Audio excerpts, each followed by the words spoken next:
Okay, class, we have finished chapter 10. You should be working on that chapter 10 homework. I'll give you more information on quizzes upcoming, so make sure you're checking your Blackboard page or email every day. We're going to continue today with chapter 11, the fiscal policy chapter, and this is a natural next step after talking about Keynes and Keynes's policy recommendation for using fiscal policy, specifically increased government spending in the time of a recessionary gap.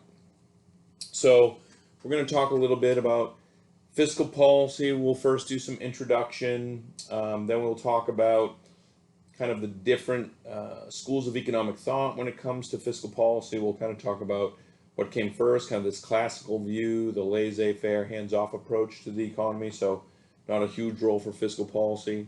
Then the advances of Keynesian thought, where there was a push for the use of fiscal policy in a recessionary gap. This was put into effect largely in the U.S. through the New Deal programs. But then we'll transition and talk a little bit about the modern view of fiscal policy. Specifically, I want you to focus on kind of the things that Keynes missed and why we've moved away from a strictly Keynesian view of fiscal policy. So that's kind of the outline we'll take. At the end of the chapter, we'll talk about debt and deficit and its impact on the economy, which I think is covered first in your chapter, but we'll cover that at the end. All right, so let's move right along here. Okay, fiscal policy. First, let's do a little bit of an introduction to what we're going to be talking about here, and introduce ourselves to some terms that we'll be using. Let's talk about what the intended impacts, economic impacts, are from using fiscal policy. And we've already talked a little bit about this with Keynes, but let's kind of continue in this vein, okay? So we're going to use this term expansionary fiscal policy, okay? Expansionary fiscal policy to mean increases in government spending and or a decrease in taxes with the intended impact of increasing aggregate demand to hopefully move us closer to QN, potential GDP, okay? So that's what someone would be trying to achieve with expansionary fiscal policy. Increasing government spending or decreasing taxes would be considered expansionary fiscal policy, okay? And the intended impact of expansionary fiscal policy would be to increase aggregate demand, move us closer to QN. All right, now contractionary fiscal policy would be the opposite. So to decrease government spending and or increase taxes to decrease aggregate demand to move us closer to QN, to potential GDP. Now, if I were to just stereotype for a minute, and we were to talk about Democrats, Democrats are typically pushing for increased government spending, increased government program, especially during the time of a recession. They see the answer is increased government spending. If we were to stereotype Republicans, they're often pushing for tax cuts. Decreasing taxes, maybe especially during a recession. But as you notice, both of those things, increased government spending or decreasing taxes, are about expansionary fiscal policy, okay? Which oftentimes the two parties are pushing these things at a time, maybe when we're below full employment, but maybe when we're at full employment or above. Rarely do you hear Democrats pushing for decreased government spending when we're above full employment, or Republicans increasing taxes when we're above full employment. So the point here is expansionary fiscal policy tends to be popular. Whether we're talking about increasing government spending or decreasing taxes, that tends to be popular with voters. So politicians are often more prepared to offer those types of solutions. But if you're a real true believer in fiscal policy and its ability to move us closer to potential, and again, not all economists would fall in that camp, but if you were, that would mean you would want to also use contractionary fiscal policy when we're above full employment, and that's decreasing government spending or increasing taxes, and that's a lot less popular with voters. All right, let's talk a little bit about the institutions and laws associated with fiscal policy. Remember that fiscal policy is set by the President and Congress, okay? The House and the Senate, okay? And it must be approved by the President and Congress.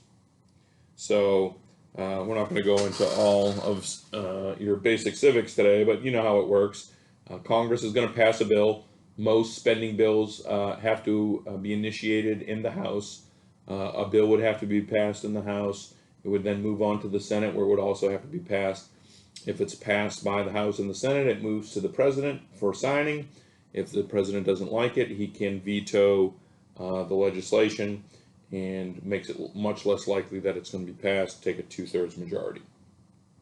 But the President also will propose a budget of, hey, here are the priorities I have, these are the things I want to see in a bill, or I'm not likely to sign it into law. So unlike monetary policy, which is completely determined by the Federal Reserve, fiscal policy is a joint effort by the executive branch and the legislative branch. And so it takes some cooperation. Just briefly, the fiscal year, okay? The federal fiscal year, now you might have businesses that you all have worked for, and different businesses might have different fiscal years. But the federal government's fiscal year runs from October 1st to September 30th. So on October 1st, 2019, through September 30th, 2020, which hasn't happened yet this fall, okay? That is fiscal year 2020. So on October 1st, 2020, we will enter fiscal year 2021. Like here at EKU, on July 1st, 2020, we will enter the fiscal year 2021. So it can depend, but this is the federal fiscal year. Okay? And just a note on the Council of Economic Advisors, which you might hear about. This is a panel appointed by the President to give the President economic advice. It's usually headed by someone with a PhD in economics or somebody with some significant experience in macroeconomics. But they're there to advise the President, give the President counsel on economic issues, but they have no authority. The President can take their advice, he can discount their advice, can fire them and replace his advisor. So you might hear some things on the news about the Council of Economic Advisors. Again, this just is an advisory panel. It's just as important as the President makes it. So if the President makes the Council of Economic Advisors important by taking a lot of their advice and giving them a lot of authority to make decisions for him, then it's powerful. If the President doesn't, then not so much. Okay, let's talk a little bit about the history of fiscal policy and economic thought. First, a little bit on the classical view, or what we would call maybe today a non-activist view. And again, this would have been the principal approach to fiscal policy from the founding of our country in 1776 to and through the 1920s, okay, before the Great Depression. And the main aspect of the classical view is that it should not be used for macro stabilization.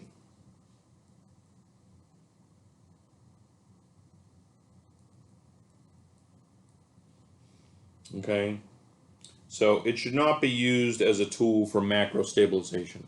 A classical economist would say, yeah, there's fiscal policy. I mean, there's going to be revenues that the government generates and spends, but it should be spent on things for micro level purposes, like paying for the national defense, paying for the armed services, paying for roads and airports and the court system and things like that. The things you need to run a basic economy, those basic building blocks we talked about in Chapter 17 for economic growth. So they would certainly concede that you're going to do some government spending, you're going to generate some tax revenue, but it shouldn't be used as macro stabilization. What do we mean by macro stabilization? Trying to move us from a below full employment equilibrium to full employment, or from above full employment equilibrium to full employment. Why? Because of the self-adjusting economy. Prices will make these adjustments. So we shouldn't use we shouldn't use government spending or taxes to try to move the economy towards potential GDP. A couple other things that I'll mention. The classical view is that the federal budget should be balanced.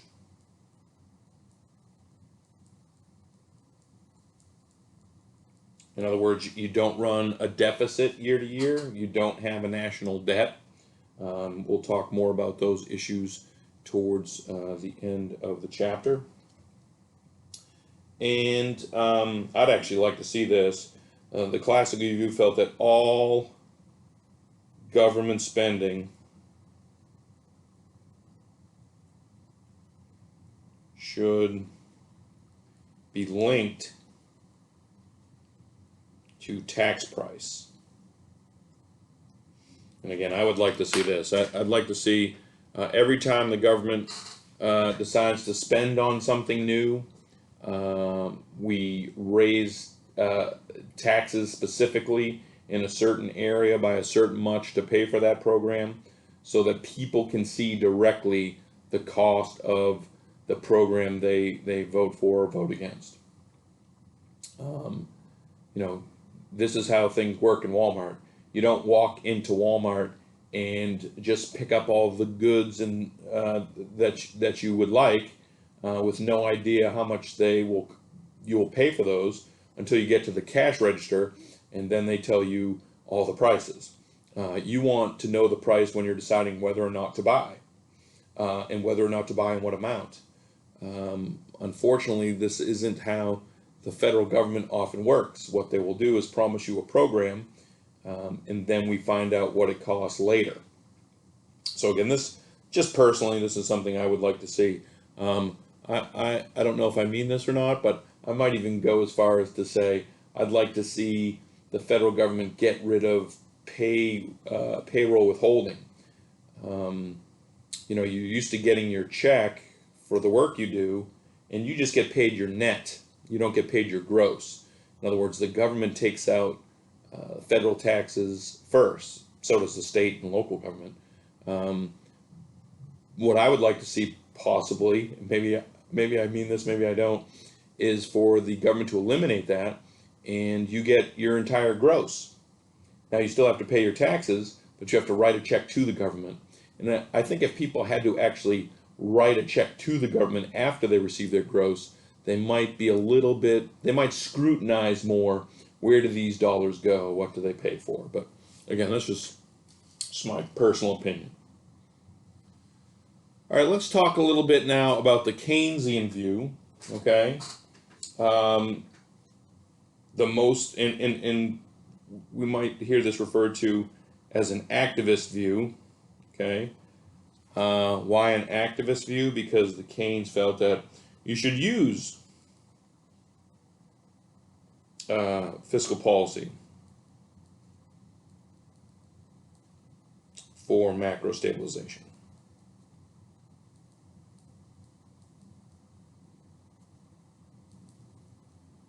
Use macro policy for fiscal policy rather for macro stabilization. Why? Because they think it's effective, and we went through all the reasons why Keynes thought you should increase government spending if you're in a below full employment equilibrium in chapter 10, the Keynesian chapter. Now remember, Keynes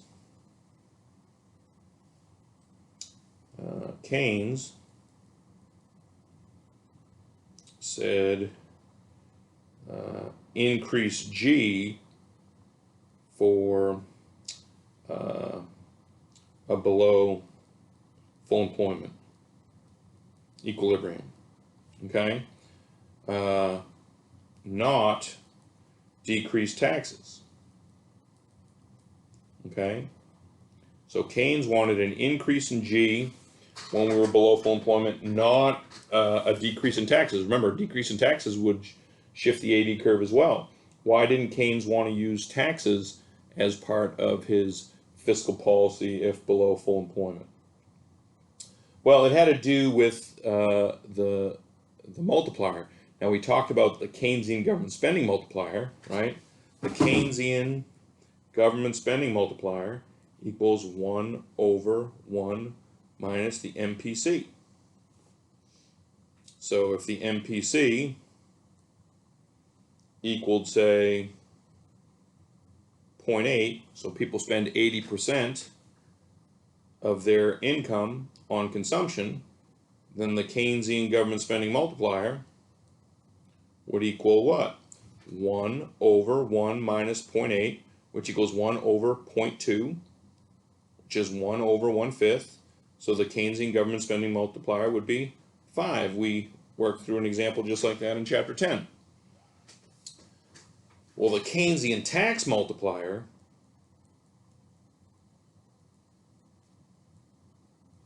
again, this is according to Keynes. We're going to talk about the problems that Keynes had. We'll talk about the problems with the Keynesian multiplier and the assumptions Keynes made later. But let's just look at the Keynesian tax multiplier and see why Keynes didn't want to use taxes. According to Keynes, the Keynesian tax multiplier equaled the MPC times 1 over 1 minus the MPC. So in this case, with an MPC of 0.8, you get what? You get 0.8 times 1 over 1 minus 0.8. We've already solved for the interior here, so it's 0.8 times 5, right? That's the multiplier if the Keynesian government spending multiplier if the MPC equals 0.8. 0.8 times 5 equals 4. So Keynes believed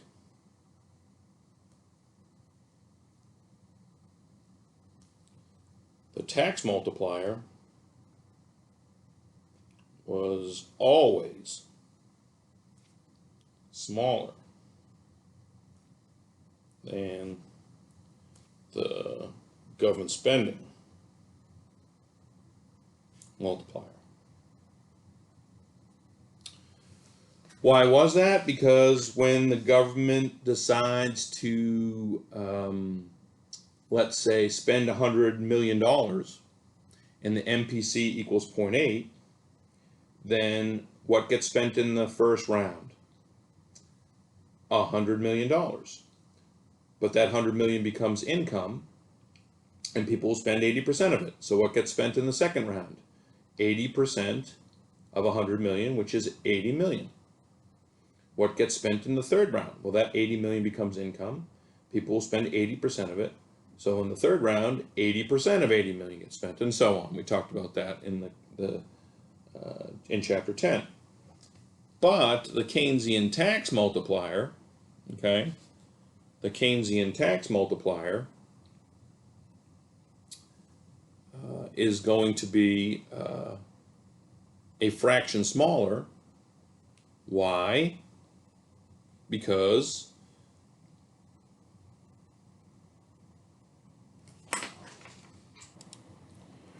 the Keynesian tax multiplier will be smaller because in the first round, if we gave a tax cut equal to $100 million, in the first round, the $100 million doesn't get spent. That $100 million is what you got to keep, but you're only going to spend 80% of it.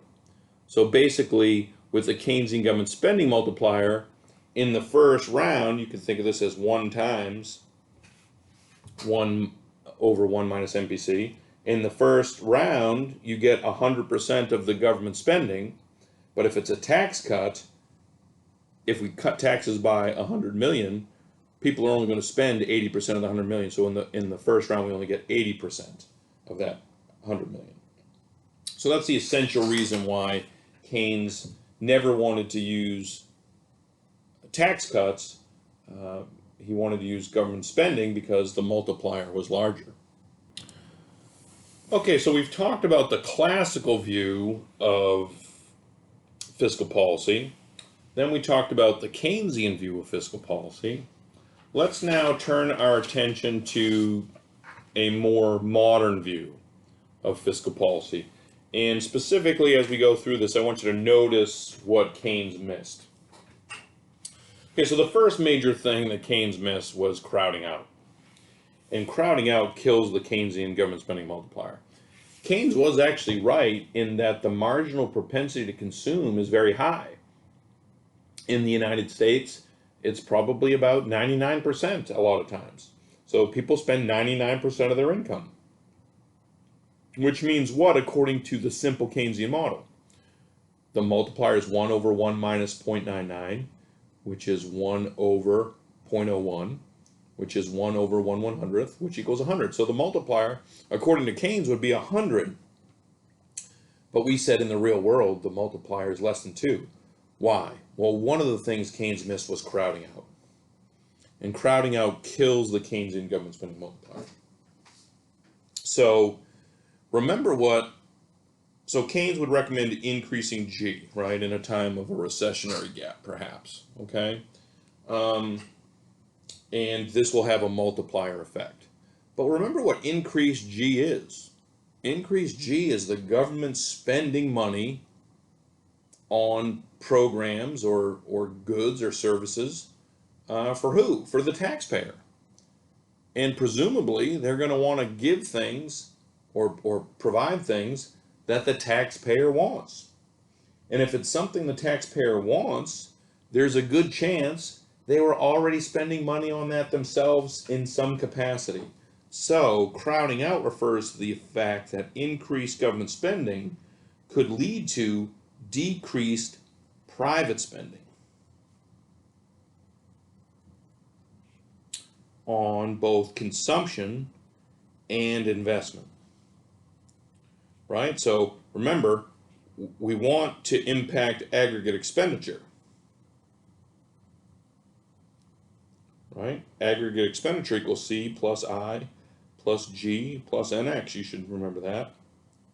Well, if we increase G, and at the same time we're decreasing at some amount of I and some amount of C, then what happens to aggregate expenditure? Well, the answer is, I don't know. And we could have what we call complete crowding out.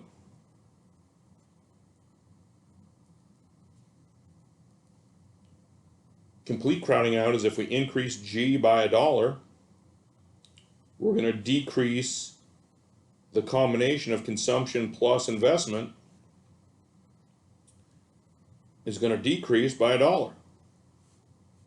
In which case, aggregate expenditure doesn't change. Stays exactly the same. Now, you could have incomplete crowding out.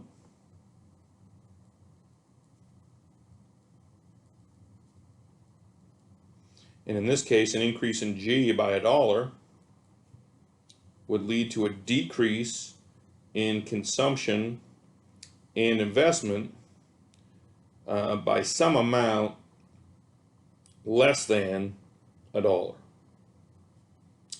In that case, you'd get an increase in aggregate expenditure, but by less. By less than what? By less than what Keynes would have predicted with his multiplier. Okay, so mean, think about it. Let's say the government decides to get us out of a recessionary gap by spending money. Well, what are they going to spend money on? Well, let's say they're going to build more public libraries. Well, if the government spends money on public libraries, that's probably going to decrease the amount of people spend privately on things like books on Amazon, or maybe internet access because they can access it at the library, or spending on, this isn't too much of a thing anymore, but renting DVDs at a Redbox or something along those lines. Okay? There would be a lot of crowding out there. So I don't know that would have much of an impact on aggregate expenditure. Now, even something where you don't buy for yourself, we're likely to see incomplete crowding out. So let's say the government says, well, let's build an interstate. So they increase G by spending money on interstates. Well, you're not going to build your own interstate. So will that decrease consumption and investment? Yeah, likely it will. Why? Well, think about it. We have an interstate that runs from Richmond to Lexington. You used to have to take the old 25. You went all the way down to the river, all the way back up. It was a lot of wear and tear on your car, and transmission and things like that. So by putting in an interstate, you're going to spend less on car repair, so decrease consumption. Also, one thing you saw with the advent of the interstate is a lot of businesses located on the old way of getting from, say, Lexington to Richmond would close. Gas stations, motels, hotels, things like that. So that, again, could lead to decreased consumption and investment. So all government spending is likely crowded out to some degree. Probably not a lot of it is completely crowded out, but just about everything would have at least some level of incomplete crowding out. And if you look in your book, page 242, Exhibit 3, and I'll bring this into the picture here.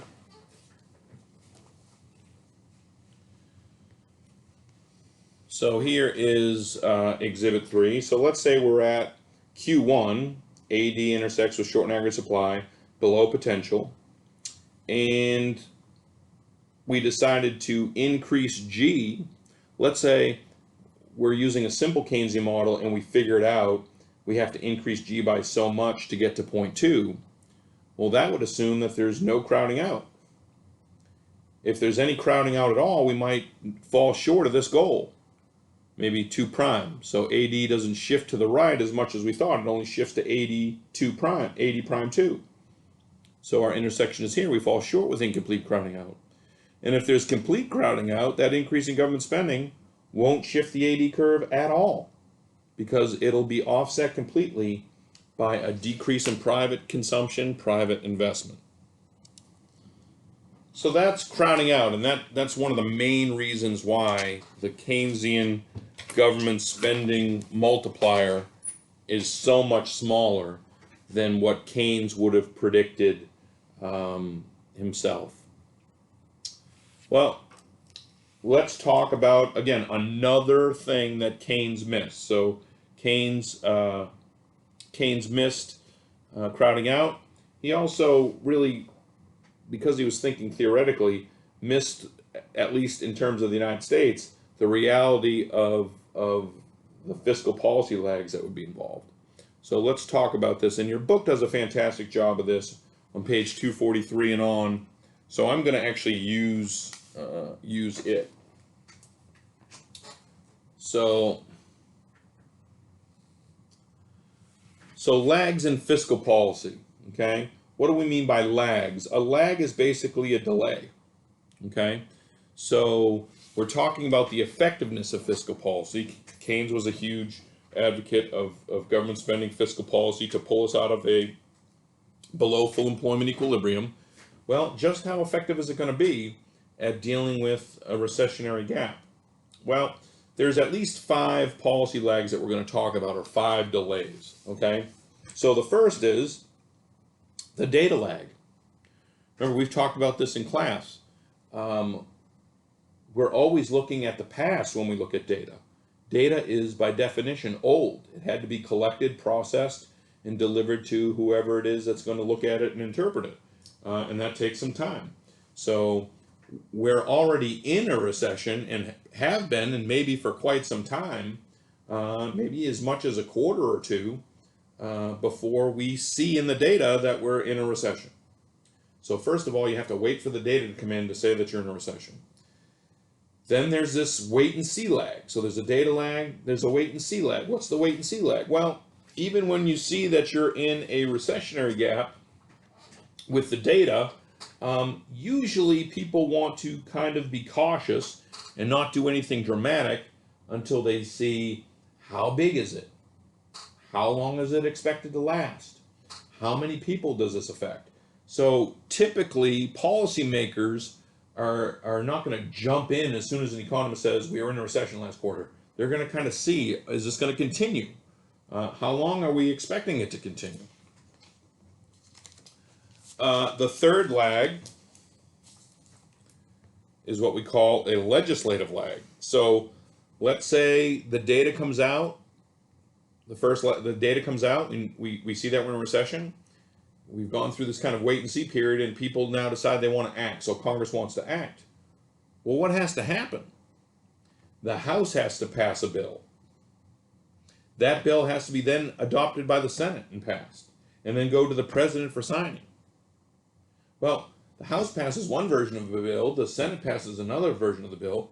They have to get together and decide, let's put this thing together. What can you live with? What can you live without? What can we live with? What can we live without? To put together a bill that both the House and the Senate have to agree to. I mean, think about right now. We have a Democrat-controlled House. We have a Republican-controlled Senate. They don't agree on a whole lot. So this could take quite a bit of time just to get a bill to the president's desk. And once the bill reaches the president's desk, he might disagree and veto the bill, in which case you're going to have to get 2/3 majority in the House and the Senate to override it. And that's not likely. So what are they going to have to do? Put together another bill in the House and another bill in the Senate, and then compromise, and then send it to the president. So this process itself can take a good long time. Okay? Once the government decides to do something, let's say they decide, let's increase government spending. Well, okay, fine, but that's going to take a while. Let's say we're going to spend money on roads. Well, it's going to take a long time for them to accept bids from contractors, decide which contractor to go with. Of course, they're not going to pay the contractor the full amount, so they're going to have to get so much done and then they'll receive payment. And then they'll get so much done and then they'll receive payment. And then they'll get so much done and receive payment and so on, okay? And that takes a while. And then even if you believe Keynes, we have to wait for that spending on roads to become income, which gets spent, which becomes income, which gets spent, which becomes income, and so on. So for the policy to be effective, takes a good amount of time. So take these 5 lags together, and by the time the government can actually do anything that will impact people's lives, we could be way down the road. And of course, during this time, all economists believe that the economy can self-adjust, and maybe it's been self-adjusting during this period. So again, those policy lags can really decrease the argument for or can kind of offset kind of Keynes's arguments for using fiscal policy. Another problem with fiscal policy is it can cause instability. And just to kind of play off what we were just discussing, these policy lags can take a long time, and by the time the data lag and the wait and see lag and the legislative lag and the transmission lag we overcome, and even the effectiveness lag, where this has taken its full effect, the economy could be self-adjusting. And if that's the case, we could cause instability. So your book again does a nice job with this on page 245, exhibit 5. Kind of want to work through this. So let's say we're operating here at point 1. We're below potential GDP. And let's say we want to try to get to QN. Let's even assume, although this is not a very good assumption, but let's even assume the government has figured out exactly how much spending is needed to get us to potential. What are the chances of that? Slim and none, and slim left town, okay?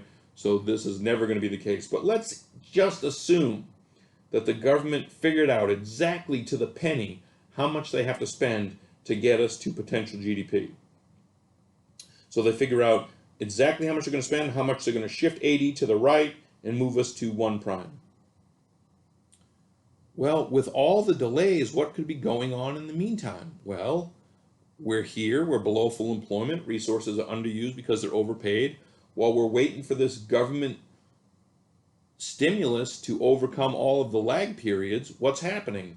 Contracts are expiring, they're being renegotiated, resources are being paid what they're worth, and the short-run aggregate supply curve is shifting to the right. And by the time that this aggregate demand curve fully shifts to the right, short-run aggregate supply has also shifted to the right, and we end up at point 2. And what's happened? We've overinflated the economy. Okay? We've caused an inflationary gap. Fiscal policy may actually destabilize the economy. Another problem that we can have with fiscal policy, causing instability. Another problem, just to kind of play off of what we just said, another problem with fiscal policy is there's no guarantee of achieving potential GDP. Remember, we talked about self-adjustment moving us to potential GDP. Well, there's no guarantee fiscal policy is going to move us to potential GDP. Again, if we're below full employment, it was 80-0, SRAS 0. Here we are at Q1, below potential GDP, and we decide to increase government spending to move us to potential. There's no guarantee that it's going to move right to here. There's absolutely no guarantee. It might move here, it might move here, it might move here. We have no idea how much that aggregate demand curve is going to shift. There's no guarantee we're going to get to right here. There's when Congress decides, hey, we need to spend money, there's no discussion really at all about what's the exact right amount to get us to potential. You know, individual senators are not saying, well, let's do a calculation and figure out what exactly spending total needs to be to get us potential. They're saying, oh, we're going to spend money. I want to spend money in my district. And the more we spend in my district, the better. So there's no guarantee at all that we're going to get to this point. In fact, the chances we're going to get to that exact point are virtually 0. Okay. Now, could we get closer to potential than we would have if we've done nothing? Well, in the short run, maybe. Okay, but we could also move us further away from potential. So it just kind of depends on the situation. Okay, so another problem with Keynes that we understand with our kind of modern view of fiscal policy is that Keynes missed some of the possible benefits of tax cuts. And what we're going to talk about here, and it's discussed in your book here, we'll reference one of these exhibits here in a minute, but is the supply side effects, or the supply side impact of tax cuts. And to some extent, it could be government spending as well.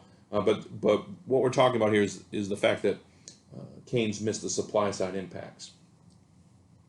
So let's say there was a decrease in capital gains taxes. Now, with our simple approach in the past, we've said, oh, well, if you cut the tax on capital gains, okay, the gains you get from investing in a company, and those investments companies use to buy physical capital and the like, okay, what that's going to do is increase investment, which leads to an increase in aggregate demand. That's what we did back in chapter 8 when we built our model. But now let's think about what we added in chapter 17. What's that increased investment? That is increased capital, right? Tools, plant and equipment. And what does that do? We learned in chapter 17 that increases productivity, which in turn increases potential GDP, right? Increases long-run aggregate supply and short-run aggregate supply. Remember, when long-run aggregate supply moves, short-run aggregate supply moves with it. Okay? And Keynes missed that. Okay? This could also be true with a decrease in income taxes. Right? A decrease in income taxes, a decrease in the penalty associated with earning income could lead to what? Increased labor. Increased labor is going to lead to increased productivity, which is going to lead to increased potential GDP, increased long-run aggregate supply and short-run aggregate supply. And in your book, on page 246, so page 246 in your book, Exhibit 6, we kind of see this take place.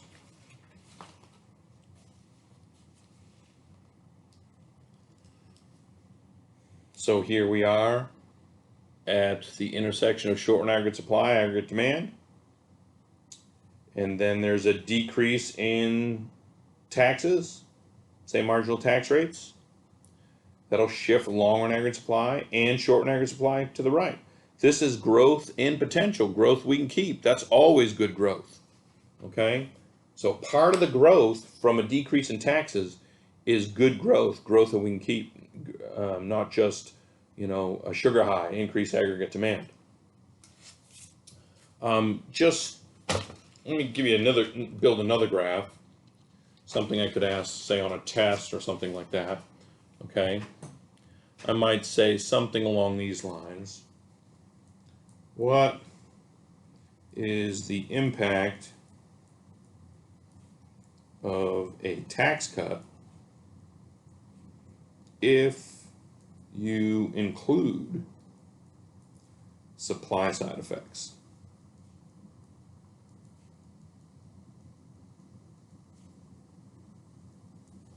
So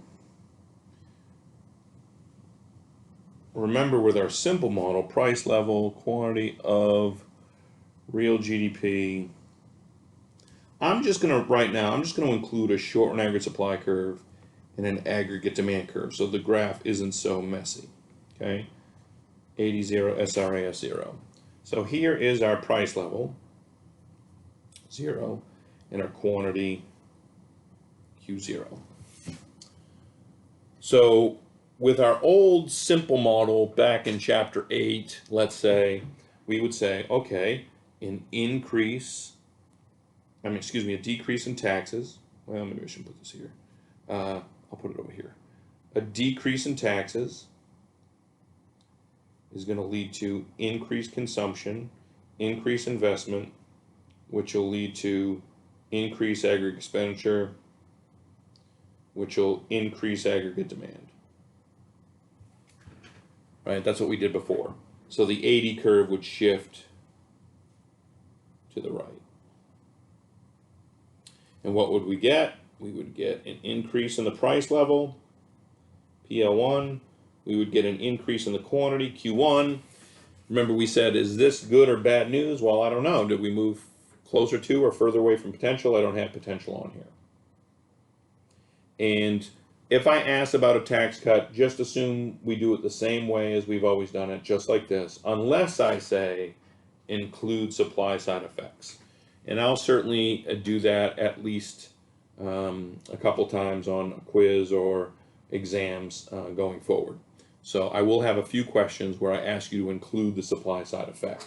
Well, including the supply side effect means this increase in investment is going to increase productivity, which is going to increase potential GDP, which is going to increase long-run aggregate supply. And remember, when long-run aggregate supply increases, short-run goes with it. Okay, so that means the short-run aggregate supply curve shifts to the right, and so real GDP, let's call that Q2, will increase more with the supply side effect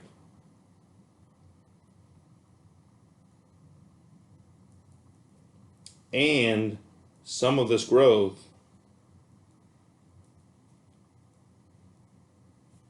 is growth in potential GDP, which we know is good. Okay, so real GDP will increase by more with the supply side effect and without it, and some of this growth is growth in potential GDP. So real GDP will increase more with the supply side effect, it says effect, and some of this growth is growth in potential GDP, which is good growth we can keep. And notice that price level, either in this case I drew it, it wouldn't go up at all, but the price level is not going to increase as much. So the supply side effects are going to lower inflation rates, maybe even stunt them, but it's going to increase growth rates, and that's part of that's going to be good growth that we can keep. Okay, so this is an important aspect, the supply side effects, that Keynes missed. Okay, since we're talking about taxes, I want to add a little note on taxes that a lot of people don't understand, and I suspect that would include a lot of students. Do increases in taxes increase tax revenue? So a lot of times you'll hear people say, we need to increase the taxes on the rich. Well, if we increase taxes on the rich, will that actually increase the amount of taxes that the rich pay? And you might think, well, obviously it does. Well, no. The government controls tax rates. These are percentages, like percent of your income that you pay, not tax dollars paid. Okay? The government controls only tax rates, not the total tax dollars paid. Okay? So the tax rate you can think of as a price. So the government controls the price. The amount of income earned is your, let's think of it as like your quantity. That's controlled by the individual. So if you recall from 230, remember, not from 230, from micro, not every increase in price leads to increase total revenue. Remember, you had to know something about elasticity. So you can't just, if you're a banana salesman, you can't just assume, well, I want to make more revenue as a banana salesman, I'll just raise the price of bananas from 59 cents a pound to $59,000 a pound. If I raise the price from 59 cents a pound to $59,000 a pound, you can't assume you're going to generate more revenue, because what's likely to happen is at 59 cents a pound, I might sell 100 pounds. So I make $59. At $59,000 a pound, I'll probably sell 0 bananas. So 0 times 59,000 is 0. The same type of analogy is true with the government. If the government's going to tax income, they can't assume just increasing tax rates, the price, will always increase tax revenue. And this brings us to something called the Laffer curve. What we call the Laffer curve. Let's say we have tax revenue here, how much money the government collects, and tax rate here. If the government has a 0% tax rate on income, for every dollar of income the government collects 0%. Well, how much revenue will the government collect at a 0% tax rate? Well, that's not rocket science. It collects $0. Now, presumably, if they increase it above 0%, tax revenue will go up. But what if they increase it to 100%? What if the government taxed every dollar you make at 100%? How much revenue would they collect? Well, think about it. If the government was going to take every penny you make, how many hours would you voluntarily work in a free country? The answer is 0. So 0 times 100% is going to give you 0. So the Laffer curve looks something like this. Okay? So, yes, increasing tax rates at some point might increase tax revenue, but at some points the rates get so high that you can actually decrease tax revenue. So in this situation, you might actually be able to cut taxes and raise tax revenue. Just as an example, in the 1960s, John F. Kennedy cut the top tax bracket from 90% to 70%. So they didn't charge 90% of every dollar, but for every dollar you made over $50,000, the government took 90%. So let's say you had a business, you made $50,000, you're very rich in 1960, okay? But you have an opportunity to make another $100,000 with a new business. Well, the government's going to take 90% of that 100,000, so you'd only get to keep 10,000. Well, some people might say, hey, the heck with that, I'll just keep my 50,000 and why work another 30 hours a week only to keep 10,000 if I make 100? But when they cut the top tax bracket to 70%, a few people said, okay, I wasn't willing to make $100,000 if I could only keep 10. But a few people might say, okay, I'm willing to make $100,000 if I can only keep 30,000. So what happened here is they cut the tax rate, let's say, to 70%. And instead of collecting $0 in revenue, they collected some positive amount in revenue. Okay? The same happened in the 1980s when Ronald Reagan cut the top tax bracket to, I think, in the 30s, okay, percentage. And what happened is, by cutting taxes for the rich, in this case, because this is a tax cut for the rich actually paid more in taxes. Okay? So you can't assume that every single increase in tax rates will increase tax revenue. Okay? And we know this from the Laffer curve. Okay, let's conclude our discussion in this chapter with a brief discussion about debt and deficit. And the first thing we need to do is clear up the definitions of the two. A lot of people sometimes confuse the two. So what is the difference between debt and the deficit? Well, the deficit is when government spending exceeds government revenues for a given year. So in one year, we spend more than we actually bring in. And today, this is about equal to $1 trillion per year in deficits, and likely to be larger this year with the proposed spending for the response to COVID-19. What's the debt? The debt is all past unpaid deficits. And today, today, when I say today for this one, that was 2019, it was about $1 trillion. Today, again, 2019, end of 2019, we haven't finished with 2020 yet. This is about equal to $22 trillion. Okay, remember our GDP is approximately 20 trillion. Okay, so again, to distinguish between the two, let's say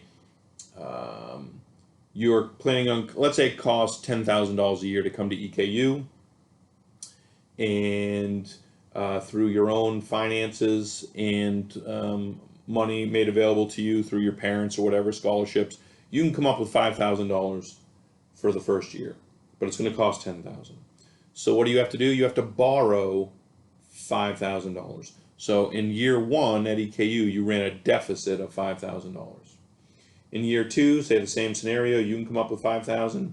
You're $5,000 short because it costs $10,000. You borrow another $5,000. Your deficit for year two equals what? $5,000. Year three, same scenario. What's your deficit? $5,000.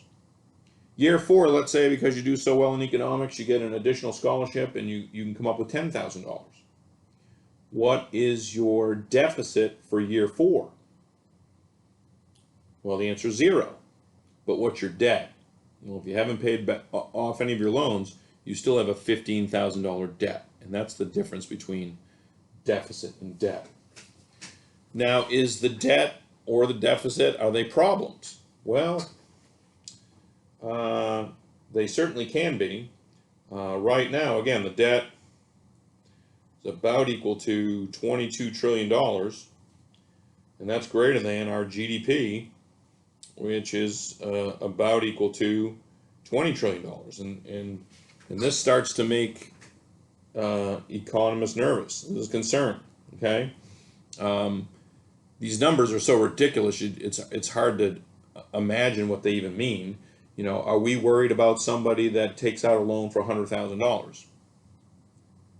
Well, yeah, if it's somebody that makes an annual income of $25,000 a year and they're taking out a loan for $100,000, I'm very concerned. Are we worried about LeBron James taking out a loan for $100,000? No, if he makes $50 million a year, I'm not worried about $100,000. Well, kind of the breaking point, or the point where we get really concerned as economists, is when your debt is greater than your annual GDP. So we're recently have gotten into that range. So it is a concern. Okay. Another aspect that concerns some people is in 1998, about 14% of the debt was foreign owned. Foreign owned debt. In other words, 86% of it was owned by U.S. citizens, right? How does the government run a debt? How does the government borrow money? They sell bonds. And who principally bought those bonds in 1998? American citizens. So when the government paid back the loan, they were paying it back to an American citizen. Like if you've ever held like a savings bond, when it matures, that's the government paying back a debt. So the money was flowing to U.S. citizens to be spent presumably mostly in the United States. Only 14% of it was an outflow to foreign nations. Today, it's about 30% foreign owned. So it's doubled, okay? And that can be of a concern because that's a net outflow. Also, the largest holder, okay, is China. I think it's about $1.2 trillion in debt, okay, of our debt is owed to China, okay? And they're also the one that we keep selling increased amounts of our debt to China. And this could be an issue. It used to be Japan owned most of our debt, and Japan's considered an ally. I don't think most people would consider China an ally, so that could be problematic. Also, we're seeing larger dependence on government. So government spending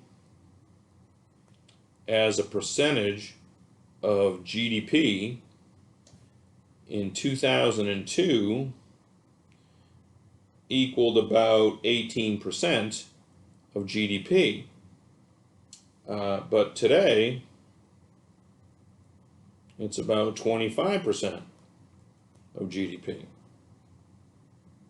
Okay, so we're seeing increased dependency on government spending, and this is likely to lead to increased debt and deficit.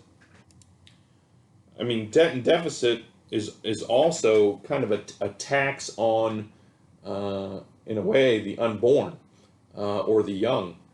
So taxes, debt and deficit we're running today, uh, if it's principally for the benefit of people living today, is going to be paid by future generations. And that could also be considered a problem.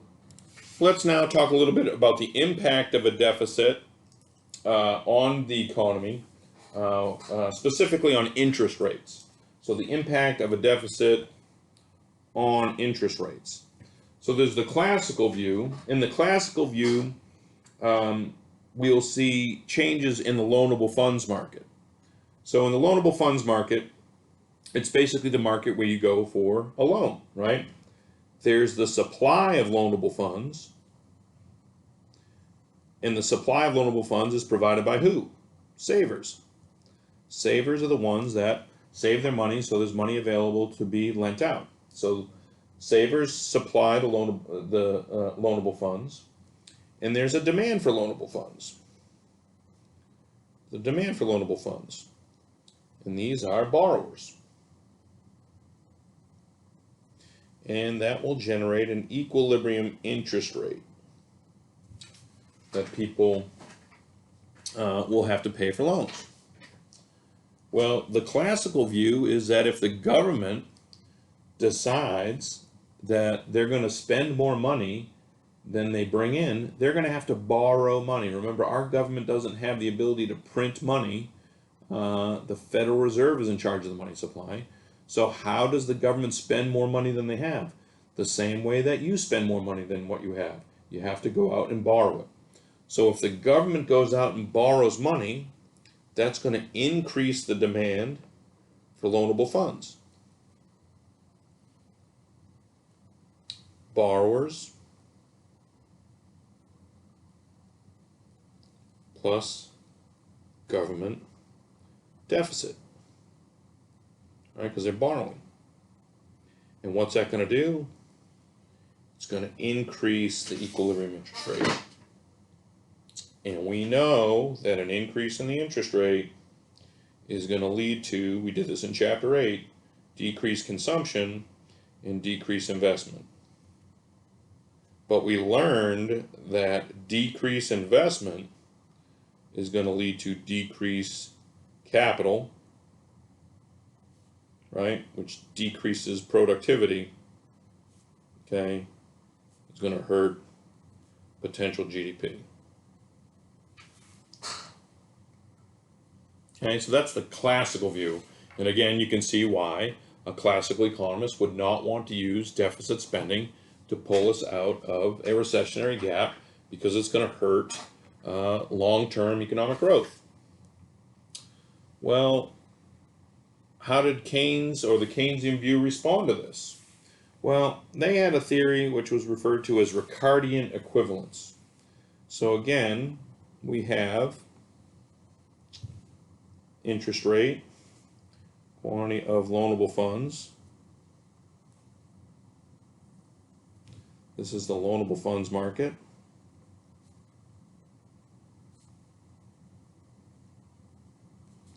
There's a supply of loanable funds. These are the savers. And there's a demand for loanable funds. These are the borrowers. And we get an interest rate, say IR0.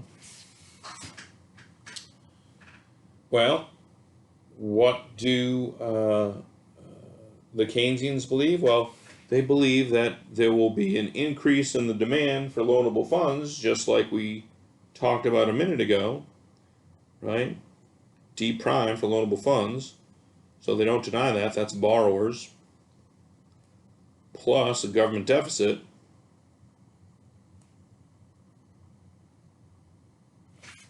Okay. But Ricardian equivalence suggests that, well, listen, people like to spread out their, they like to maintain the same standard of living, kind of consumption smoothing. So these people that are saving know that if the government's borrowing money and going to run a deficit, eventually the government's going to have to pay that back. And if they're going to pay it back, they're going to have to raise taxes.